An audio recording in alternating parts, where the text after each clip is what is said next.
Good morning, students. Let us continue the second lesson of history, Europe and India. That day we have started and taken the meaning of Renaissance. Renaissance के meaning को समझने की हमने कोशिश की. Renaissance means rebirth. Okay. And then we have taken the religious reform movement. क्या था religious reform movement? किस तरीके से हुआ था, है ना, और कौन से लोगों ने किया था और उससे क्यों करने की ज़रूरत हो गई थी, मैंने आपको एक्सप्लेन किया था. One more thing we have to understand that there is one note given and one picture is given, the picture of Leonardo da Vinci. Okay, क्यों उनके बारे में दिया हुआ है.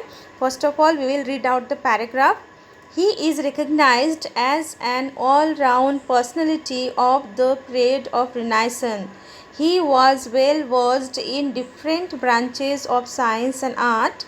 He varied subjects such as sculpture, architecture, mathematics, engineering, music, astronomy, etc. But he became world renowned as a painter. His paintings of Mona Lisa and the Last Supper became immortal. Okay. उस दिन मैंने आपको समझाया था renaissance period जो है वो 13 to 16 century Europe में माना जाता है. तो उस टाइम में लोगों में डिफरेंट तरीके के चेंजेस आए थे. चेंजेस किस में आए थे? आर्ट में आया था, आर्किटेक्चर में आया था, फिलॉसफी में आया था, है ना. तो एग्जैक्टली इंसान ने अपने आप के इंटेलेक्चुअल कैपेबिलिटी या फिर कैपेसिटी को इंसान ने रियलाइज़ किया था कि एक इंसान में बहुत सारे तरीके के टैलेंट हो सकते हैं, स्किल हो सकते हैं, नॉलेज हो सकते हैं, है ना. तो उसका एक बेटर एग्जांपल था उस टाइम के जो जिनका पिक्चर ये दिया हुआ है, लियोनार्डो दा विंसी. वो एक ऐसे इंसान थे कि जिनमें डिफरेंट तरीके की स्किल्स थे, टैलेंट्स थे. वो एक स्कल्पचर भी थे, एक आर्किटेक्चर भी थे.